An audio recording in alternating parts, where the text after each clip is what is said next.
Los personajes, demandas e iconografía de la Revolución Mexicana han servido a políticos y partidos desde hace décadas para reclamarse como herederos de esa gran gesta del pueblo mexicano. La Revolución Mexicana significó un verdadero movimiento telúrico para la sociedad mexicana y dio pie a una gran transformación económica de mano de la burguesía del norte en detrimento de los hacendados y la élite porfirista que mantenía al pueblo empobrecido y humillado. ¿Por qué la Revolución Mexicana sigue vigente en el ideario político y social de nuestros días? ¿Qué nos enseña como proceso de transformación de la sociedad? ¿Qué aspectos de ella debemos recuperar y debe recuperar el movimiento revolucionario actual de México? Esto y más en Lo Marginal en el Centro. Buenas tardes, buenas noches, gracias por acompañarnos en esta nueva edición de Lo Marginal en el Centro, un programa coproducido por el Centro Mexicano de Estudios Económicos y Sociales y Canal 6. Tenemos hoy a dos invitados para un tema muy particular, que es el de la Revolución Mexicana. Nos acompañan hoy dos colaboradores del CEMES, uno de ellos es investigador también de nuestro centro, y quisiera agradecerle a Miguel Alejandro Pérez Alvarado. Él es maestro en Historia por la UNAM y estudiante de doctorado en estudios hispánicos en la Universidad de Pensilvania, en los Estados Unidos, e investigador de hace muchos años en el propio Centro Mexicano de Estudios Económicos y Sociales, como ya adelantaba hace un rato. Miguel, muchas gracias por acompañarnos. Es un gusto tenerte de nuevo en los micrófonos de Lo Marginal en el Centro. Muchas gracias, Aquiles, por la invitación. Y tenemos también como parte del panel de hoy a Bentofail Pérez Orona, quien es maestro en filosofía por la UNAM, candidato a doctor en filosofía política por la Universidad Autónoma de Barcelona, en Cataluña. A Bentofail, muchas gracias también por acompañarnos. Creo que no es la primera vez, que ya has participado varias veces con nosotros. Es un gusto, como siempre, tenerte en Lo Marginal en el Centro. Gracias, Aquiles. Gracias, Miguel, por estar aquí también. Y bien, pues nos junta hoy el tema recurrente de la Revolución Mexicana, que cada año cumple su aniversario en el mes de noviembre. Han pasado muchas décadas, muchos acontecimientos muy importantes en la configuración política, cultural, social del México contemporáneo, y el tema sigue siendo recurrente. La Revolución Mexicana es quizá la última gran reconfiguración en la historia contemporánea de nuestra sociedad, el último gran movimiento que viene a reconfigurar de nuevo el México actual. ¿Por qué este movimiento, por qué esta revolución, sus símbolos, sus personajes, toda la ideología, la fraseología, las imágenes populares incluso que se desprenden de ella, sigue estando tan presente en el México de hoy? Han pasado ya más de 100 años y parece que resuena hasta las generaciones actuales. ¿Por qué, Miguel? Sí, me parece porque al conmemorarse este 20 de noviembre, el 115 aniversario del inicio formal de la Revolución Mexicana, el pueblo sigue sin recibir justicia, ya que al final fue la burguesía mexicana la que terminó tomando el poder, como sabemos. Y en este sentido, me parece importante remarcar una sola cosa, que durante casi todo el siglo XX, hasta su entierro definitivo en 1982, todas las demandas populares que no se concretaron con el auge, con el impulso de la revolución, fueron absorbidas después por el discurso oficial. Y por eso cada año en los desfiles del 20 de noviembre se repetía mecánicamente la idea de la deuda del país con obreros y campesinos, mientras la realidad avanzaba en sentido totalmente opuesto. Con el tiempo, las conquistas obreras, las conquistas agrarias de la revolución comenzaron a verse como un obstáculo, como un peso muerto, o incluso como algo peor para el progreso del país, y entonces se generalizó la idea de que había que anularlas, y en este contexto fue imponiéndose una visión que por supuesto no era nuestra, sino la que dominaba en el mundo entero, y que era dejar todo en manos del mercado, dejar todo en manos de la libre empresa, y finalmente eliminar cualquier rasgo socializante y reducir al Estado a un simple guardia del orden y de la paz social. En el caso específico de México, el recuerdo y el temor al pueblo armado retrasaron ese viraje, pero finalmente ese cambio llegó con el neoliberalismo desatado desde el sexenio de Miguel de la Madrid. Ningún gobierno volvió a hablar de Villa, de Zapata, ni mucho menos de la deuda de la revolución con el pueblo trabajador. Todo se subordinó desde entonces a la productividad y a la competitividad, pero la pobreza, la desigualdad y el reparto justo de la riqueza nacional quedaron fuera de la discusión pública. Entonces el neoliberalismo se impuso y enterró definitivamente a la revolución junto con el discurso de la deuda histórica con los trabajadores. Pero esa deuda misma no pudo ni puede ser enterrada, permanece viva, sigue allí, el pueblo sigue esperando justicia, el pueblo sigue esperando paz, bienestar, y aunque el neoliberalismo no lo admita, al proclamarse heredero de la revolución, es también heredero de sus deudas y tiene la obligación de asumirlas y de pagarlas. Hoy, en mi opinión, se enfrenta a una disyuntiva de hierro. O transforma profundamente su sistema expoliador para saldar esa deuda histórica con el pueblo, o terminará enfrentando tarde o temprano una segunda rebelión popular. Entonces, en este país no habrá revolución si logramos reducir la injusticia y la desigualdad sin recurrir a las armas. Pero si al pueblo se le sigue negando lo que le corresponde, lo tomará, y la historia lo demuestra. Este pueblo humillado, explotado, ofendido, 2 veces burlado en la independencia y en la revolución, si no es atendido por quienes detentan el poder, el camino hacia una nueva revolución se vuelve inevitable. Por eso, el llamado a luchar por lo nuestro, por mejores condiciones de vida para los mexicanos, sigue tan vigente como siempre, especialmente en tiempos del neoliberalismo con apoyo popular de la llamada Cuarta Transformación. En suma, a 115 años del levantamiento de 1910, la deuda con el pueblo sigue abierta y por eso, en mi opinión, la Revolución Mexicana continúa tan presente en el México de hoy.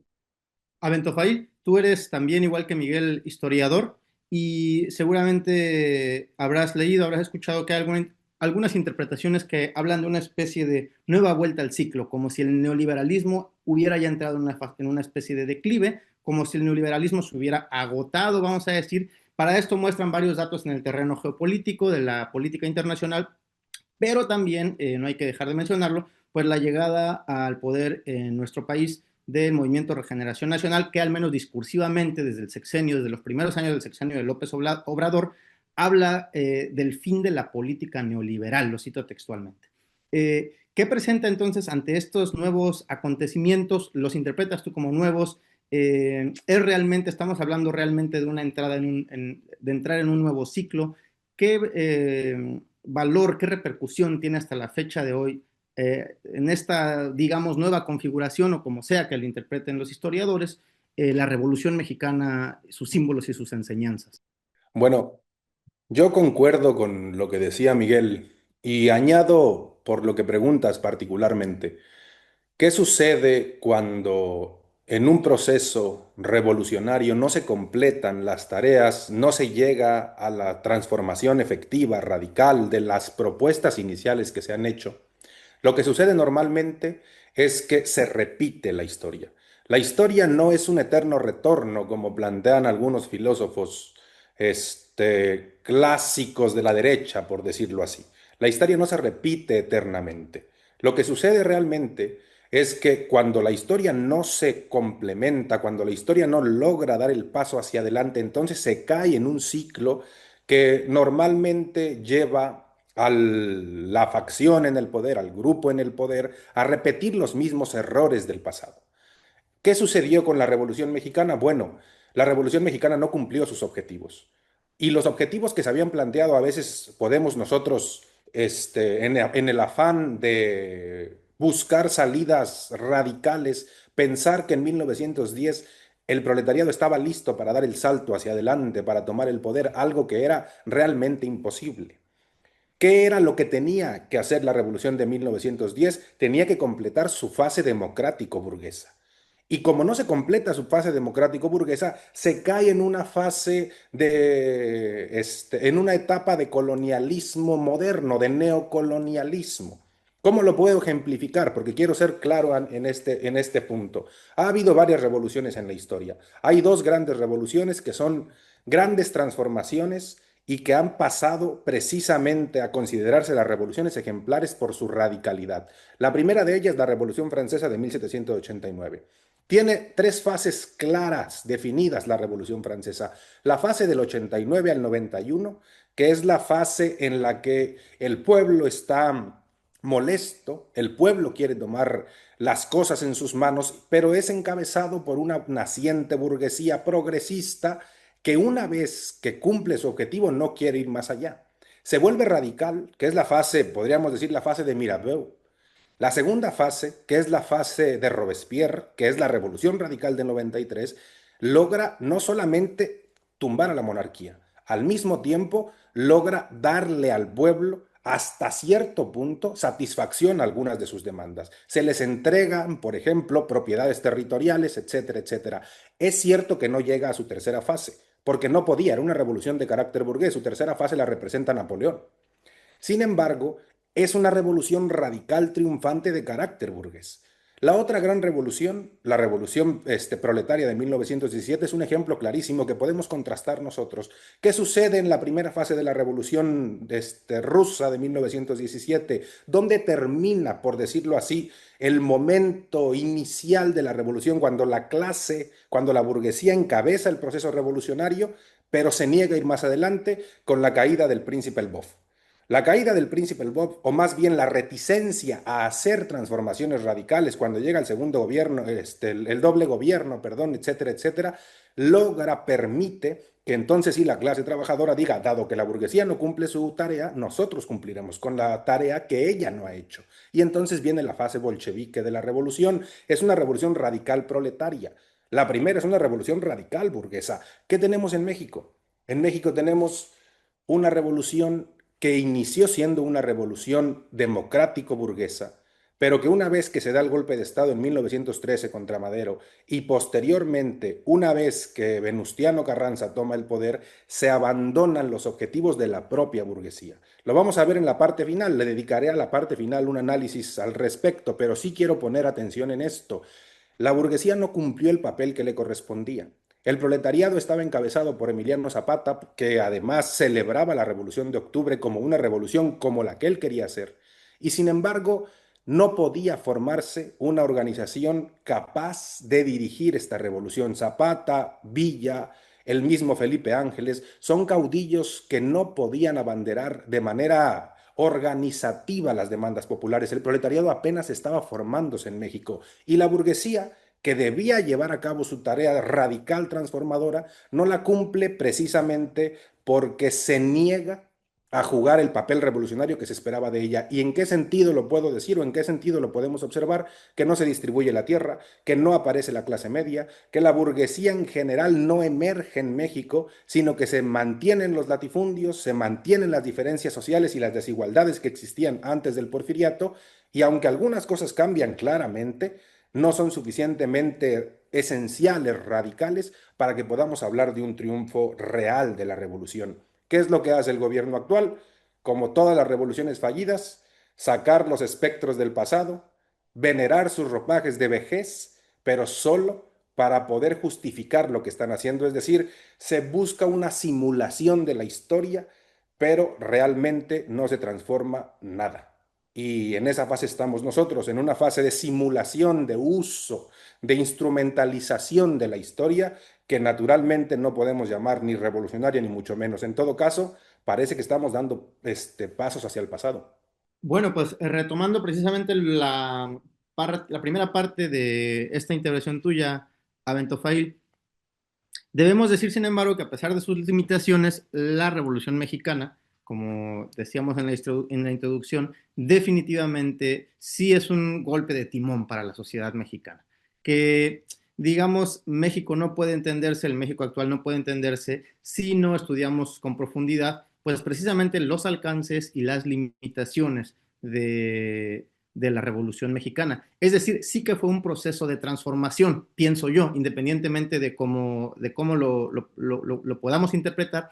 ¿Qué nos enseña ese proceso de transformación a los procesos actuales? Y sobre todo, avanzando en esta línea que ya abrías tú, Abentofail, cuáles son los alcances, pero también cuáles fueron las limitaciones, que es algo que ya esbozamos anteriormente, pero quisiera lanzar la pregunta así explícitamente. ¿Cuáles son los alcances y las limitaciones, o cuáles fueron sus alcances y limitaciones de la Revolución Mexicana?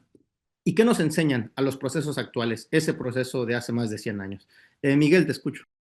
Sí, yo coincido con Abentofail y creo que en el sentido, para responder esta pregunta conviene recordar que la revolución, como ya lo estaba diciendo Bentofail, igual que la revolución mexicana, igual que la revolución inglesa del siglo XVII, la francesa del siglo XVIII, de la que ya habló él, la revolución mexicana tuvo una base indiscutiblemente popular, sin la cual el triunfo habría sido sencillamente imposible. Pero como ya decía Avento Fail, eso no la convierte en una revolución obrera, en una revolución proletaria, porque esa fuerza telúrica, gigantesca, que exigía justicia, que exigía equidad, libertades civiles, que exigía libertades políticas, no tenía un programa propio y no tenía tampoco un partido de vanguardia que la guiara, que la condujera. Y por eso terminó subordinada a la clase que sí contaba con programa y liderazgo en ese entonces, que era precisamente la endeble y anémica burguesía mexicana. Y en ese sentido cabe recordar que la Revolución Mexicana no comenzó como un levantamiento del pueblo,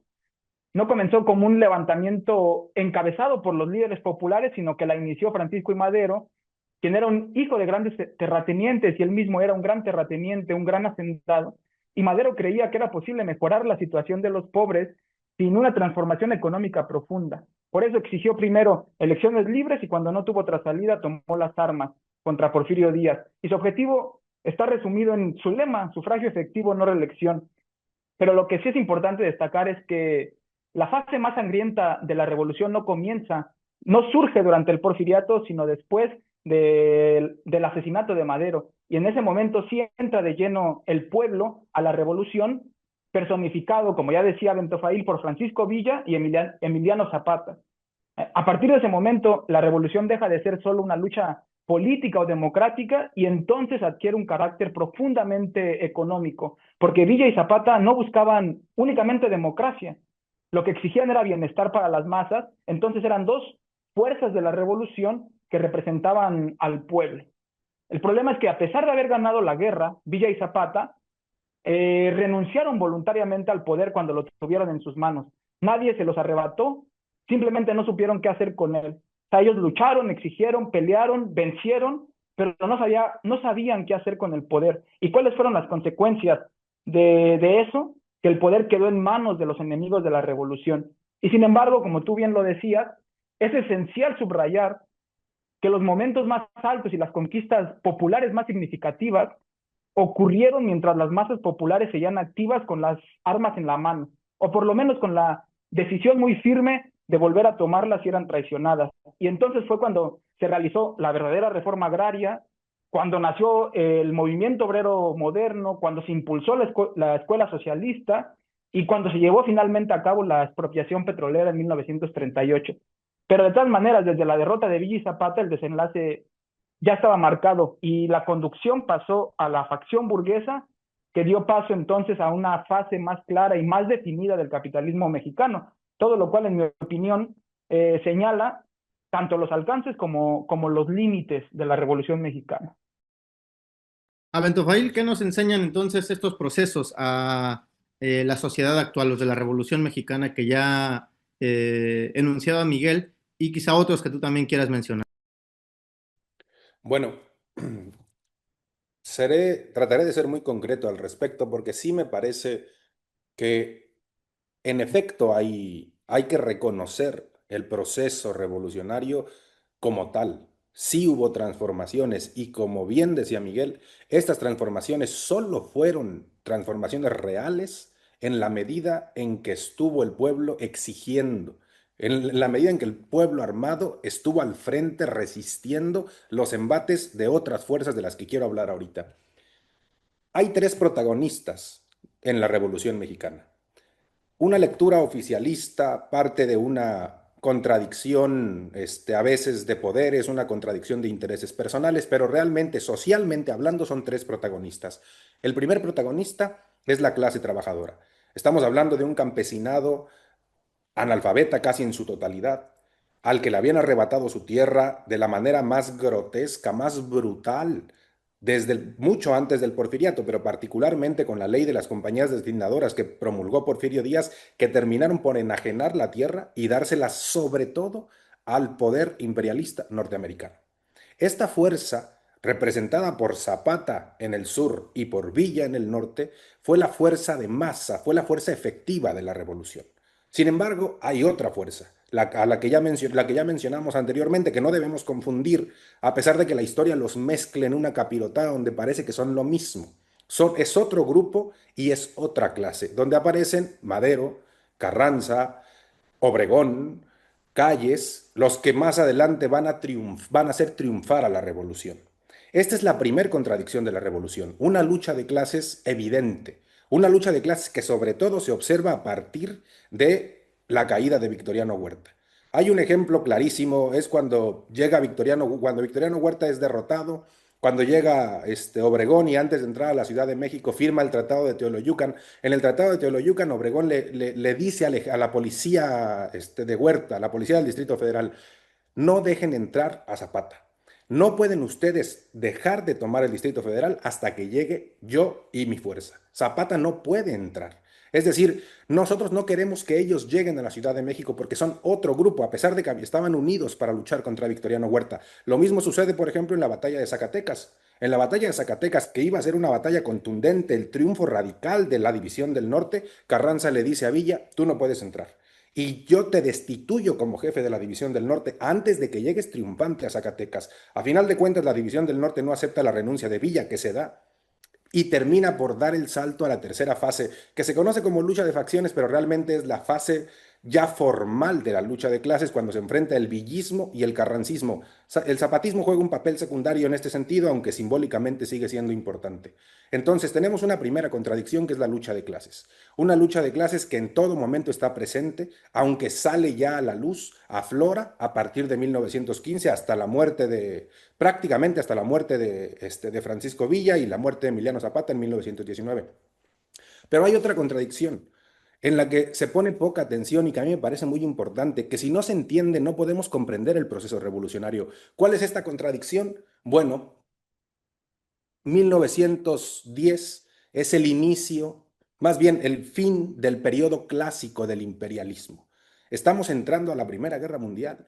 Todas las fuerzas en el mundo se están enfrentando, las potencias, Alemania, Inglaterra, Estados Unidos, que estaba emergiendo, se están enfrentando mutuamente para conquistar colonias, para hacerse de territorios, de riqueza natural.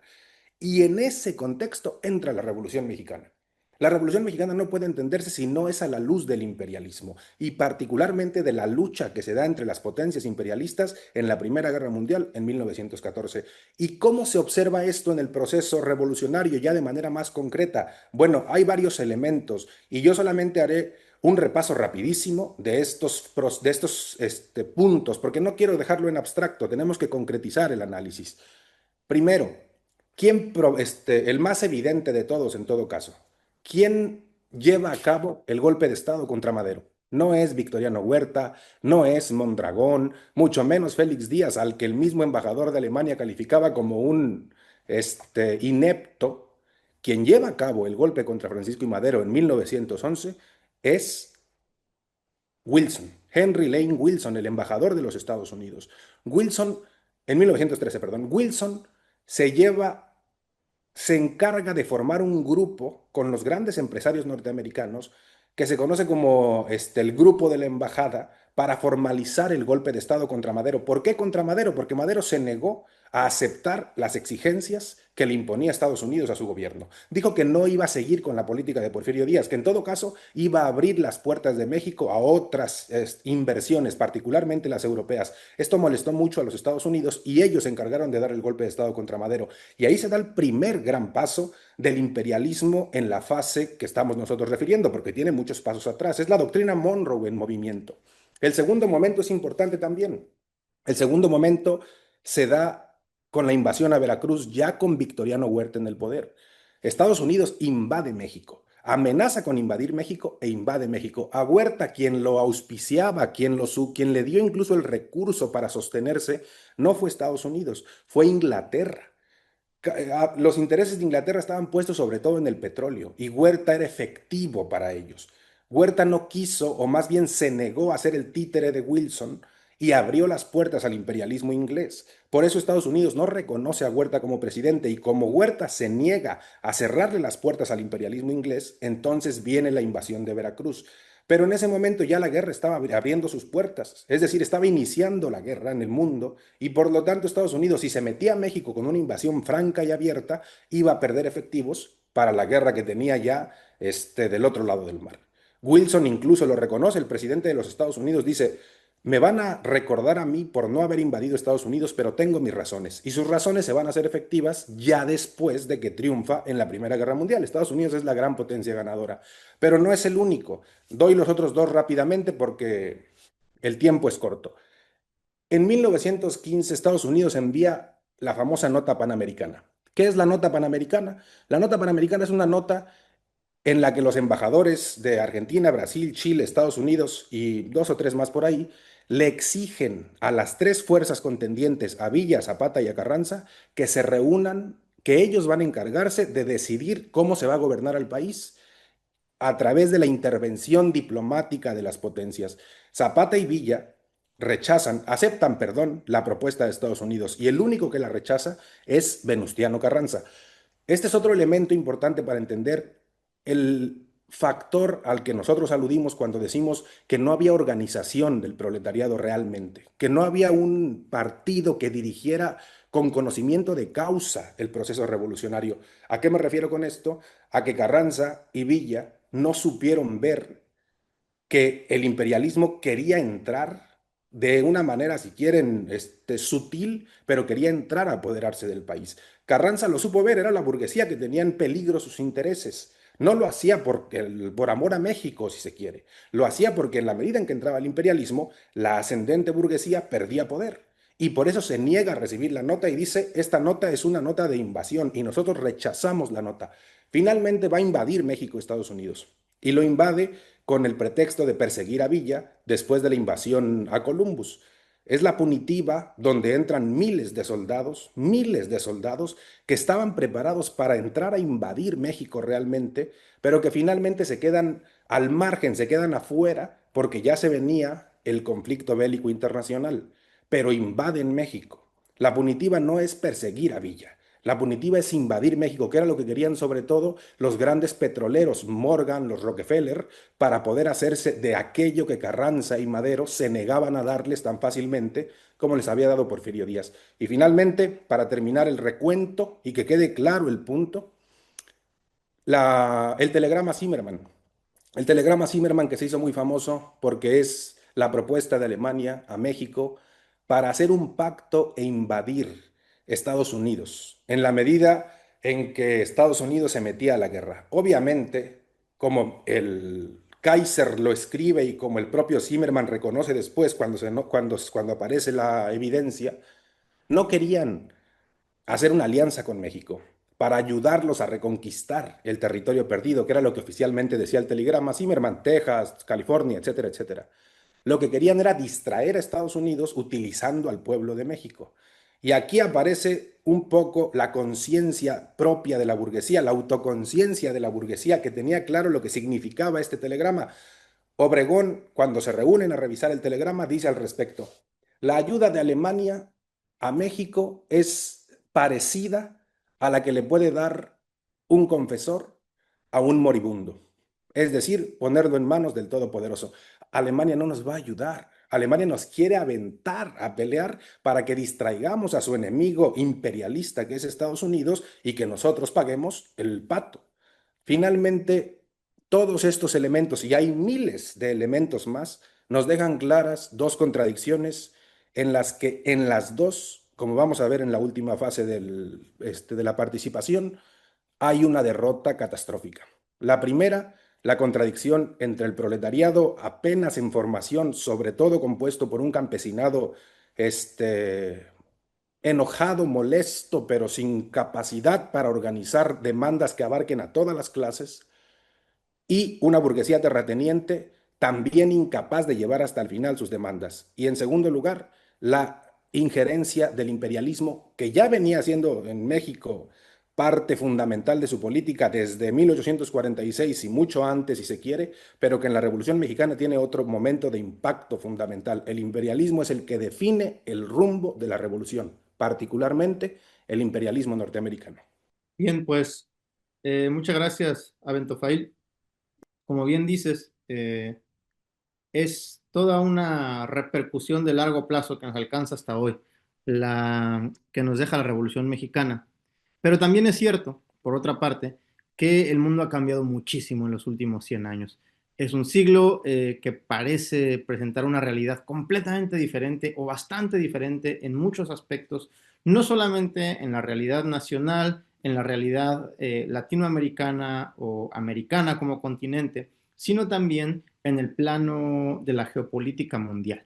El mundo de 2025 se parece muy poco al mundo y al México de 1910, 1915, 1920. A pesar de esto, debe haber seguramente aspectos que es necesario recuperar para los revolucionarios de hoy, para quienes siguen luchando por un México menos desigual, menos injusto, con menos desigualdades en todos los aspectos. Y definitivamente habrá también quizá otros aspectos que han envejecido. Es decir, me interesa preguntarte, Miguel, ¿cuáles de estos aspectos es necesario rescatar? Definitivamente hay muchos que quizá ya no, que han perdido toda vigencia, como sucede en todo gran movimiento social, en toda gran revolución, porque simplemente pues, las circunstancias esenciales, vamos a decir, han cambiado también. Pero ¿cuáles dirías tú que es necesario rescatar, recuperar, volver a ellos? ¿Qué aspectos de la Revolución Mexicana es necesario recuperar para los movimientos revolucionarios actuales en México? Sí, yo creo que conviene insistir en que, en primer lugar, para contestar esta pregunta, que la Revolución Mexicana eh, fue la primera gran revolución social del siglo XX, incluso anterior, como ya lo hemos visto, a la Revolución de Octubre en Rusia. Y sin embargo, recalcar que lo ocurrido en 1910 no constituyó de ninguna manera una revolución popular en sentido estricto, porque para que una revolución sea verdaderamente popular debe cumplir por lo menos con dos condiciones esenciales, la primera de las cuales es la participación activa y directa de las masas populares en la lucha a muerte por el poder político, que es siempre y en todas partes el objetivo principal. Y en segundo lugar, que esas masas populares defiendan su propio proyecto de país, sus propios intereses de clase, junto con los intereses de todas las demás, de todos los demás sectores sociales. Pero en México el pueblo no peleó por su propio proyecto de nación, ni por sus propios intereses. Como lo acabamos de ver, fue la burguesía la que terminó tomando el poder. Por eso, en mi opinión, la verdadera revolución popular, la que el pueblo tiene que pelear por su propia causa y para su propio beneficio, sigue siendo una tarea pendiente en México y en buena parte del mundo actual. Sin embargo, hay una enseñanza decisiva. Desde la Revolución de Octubre, los pueblos del mundo han aprendido para qué sirve el poder y qué deben defender como propio en los procesos revolucionarios del futuro. Entonces, la época en la que el pueblo era solo carne de cañón al servicio de otros se acabó con la Revolución Mexicana y sobre todo con la Revolución de Octubre de 1917. Por eso el dilema, el reto, en la actualidad es claro: o luchamos por lo nuestro y por los nuestros, o de plano no tiene ningún sentido luchar. Y en México ese reto está más vigente que nunca. El llamado entonces, para terminar, es a organizarse y a construir una gran fuerza social capaz de tomar el poder político por la vía democrática y pacífica en nuestro país. Y esos son aspectos, desde mi punto de vista, que podemos recuperar del movimiento revolucionario mexicano de 1910. Muchas gracias, Miguel. A Bentofail me gustaría no solamente lanzar exactamente la misma pregunta para enriquecer precisamente la discusión, y ya que es un tema que tocaba Miguel, que es historiador igual que tú, me gustaría complementar esta pregunta con esta otra. ¿Qué aspecto tiene una revolución en el México actual, en el México del siglo XXI, en el México de 2025? La Revolución Mexicana, como bien acaban de señalar ustedes, como todo el mundo lo sabe, Fue una lucha armada, fue una lucha sangrienta que representó pues grandes desafíos para el país, incluso para las masas populares que participaron en ella en términos de vidas humanas. Y como decíamos hace rato, pues los tiempos han cambiado definitivamente. ¿Qué aspecto tiene entonces una eventual revolución en nuestro país? ¿Cómo lo enfocarías tú? ¿Cómo debiéramos luchar los nuevos movimientos o los movimientos revolucionarios actuales de nuestro país? Es cierto, quiero empezar diciendo que se han cambiado muchas cosas de 100 años hacia atrás, que después de 1920, que termina formalmente la revolución, muchas transformaciones se llevaron a cabo en México, tanto de carácter proletario como fundamentalmente de carácter burgués.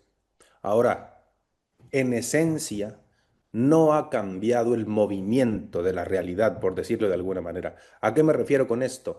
Dije en mi intervención anterior, la revolución tiene que entenderse a través de del filtro del imperialismo, es decir, del movimiento del capitalismo a nivel mundial, de la fase superior del capitalismo, como dijera Vladimir Ilich Lenin.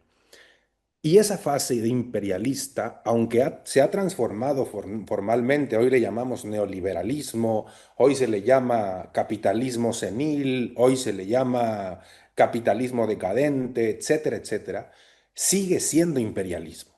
Entonces, el imperialismo de 1910 obviamente no es igual al imperialismo de 1925. Y sin embargo es imperialismo. Y lo peor, es un imperialismo monstruoso, voraz. Es un imperialismo que destruye, que ya no se limita solo a las transformaciones que se dan bajo suelo, profundas. Ahora abiertamente está descarado, porque el tiempo se le acaba. Y lo que teme el imperialismo es precisamente que la Tierra, el planeta, no le alcance para seguir en ese proceso de acumulación enfermizo en el que se encuentra. Y México es una víctima todavía del imperialismo. La doctrina Monroe no murió en la Revolución Mexicana, todo lo más. La doctrina Monroe se reforzó a partir de la Revolución Mexicana. Hoy vemos en Estados Unidos a Donald Trump. Y la política de Trump para América Latina es la misma que va a seguir para México. Es decir, México vuelve a ser una colonia de manera abierta de los Estados Unidos, porque lo ha sido siempre, y particularmente con la llegada de estos gobiernos que se hacen llamar progresistas, de izquierda, etcétera, etcétera, Estados Unidos no solamente avanzó en su control del país, sino terminó haciendo hasta ridícula la posición del gobierno mexicano porque no sabe dónde meter la cabeza para poder mostrar algo de identidad nacional, algo de dignidad nacional. Entonces, no es el mismo imperialismo, es uno mucho peor. No es una contradicción similar, es una contradicción mucho más difícil de resolver porque no solamente Estados Unidos controla la economía nacional, también controla la política nacional. Y entonces la salida se vuelve más difícil todavía. Y sin embargo hay que salir, hay que ver las cosas más crudamente porque las cosas son oscuras, son duras, son difíciles y sin embargo tienen solución. La revolución, en efecto, no puede ser formalmente como la del 1910, porque no hay posibilidades, no hay manera de enfrentarse al imperialismo con las armas en la mano, es imposible. Se tiene que dar de otra forma. ¿Cuál es el factor? No puedo hablar de todos los elementos, pero ¿cuál es el factor fundamental? El factor al que nos hemos referido a lo largo de esta entrevista, es decir, una cabeza. ¿Qué le faltó a la Revolución Mexicana y qué le sigue faltando al pueblo mexicano en este momento? Un partido que encabece las transformaciones. Y esto implica organización. Organización, y la organización implica muchos aspectos. No se pueden dar luchas periféricas y aisladas porque son luchas que no son efectivas. Se tiene que dar una lucha común, pero para que haya una lucha común tiene que haber un partido de clase. No hablo de un partido democrático burgués, hablo de un partido de clase. Y esto caracterizó a todas las revoluciones triunfantes. No es que hayamos descubierto el hilo negro, es que todas las revoluciones que han triunfado en la historia lo hicieron a través de una organización y de un partido de clase. La revolución cubana, por ejemplo, el movimiento 26 de julio fue la bandera, fue el partido que encabezó la revolución. La revolución maoísta de 1949, exactamente lo mismo. Obviamente la revolución bolchevique, la revolución de Salvador Allende, aunque haya terminado fracasando, etcétera, etcétera. El elemento fundamental de toda transformación estructural es la organización de un partido de clase.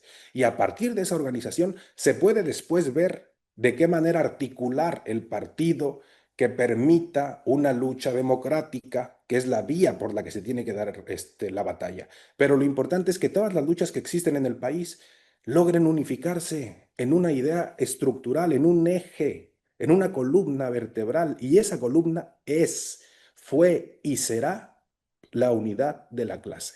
Hay muchas luchas importantes, luchas de los estudiantes, luchas de los trabajadores, luchas de los campesinos, pero estas luchas se tienen que unificar y solo las puede unificar un partido. Y es la única manera de enfrentarse a la doble contradicción que sigue estando presente en nuestros días. La lucha de clases contra la burguesía, una burguesía cada vez más feroz, más déspota, incluso más patética, como hemos visto en sus últimas manifestaciones, las declaraciones de Salinas Pliego, la derecha totalmente putrefacta, y por otro lado un imperialismo caníbal, salvaje, destructor. Pero de todas maneras, la salida y la solución no puede obviarse y no le podemos buscar una nueva forma, una nueva alternativa. Todas las grandes luchas que hay y las grandes inconformidades se deben unificar. Y se deben unificar para hacer una fuerza efectiva, para hacer una fuerza real, una fuerza transformadora que a partir de la lucha democrática, que es el único camino que nos queda, logre al fin poner en el poder a un partido de los trabajadores. Nada más. Muchas gracias, Abentofail. Con este comentario tuyo tenemos que despedirnos de nuestra audiencia. Te agradezco mucho, Miguel Alejandro, por acompañarnos nuevamente en los micrófonos de Lo Marginal en el Centro. Te agradezco también mucho, Abentofail. Ojalá que puedas nuevamente participar con nosotros en alguna próxima invitación.